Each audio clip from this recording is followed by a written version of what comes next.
Samantala, may maagang pamasko sa ilang kapuso natin dahil sa Kapuso Big Time Panalo Season 2.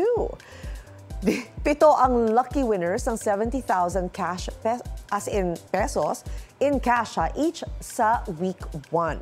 7 rin ang lucky winners ng 70,000 cash as in each sa week 2.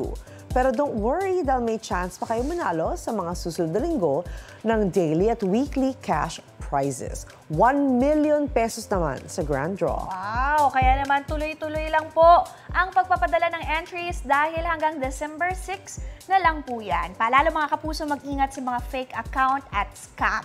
Para sa iba pang detalye, bisitahin lang po ang official social media accounts ng GMA Promos.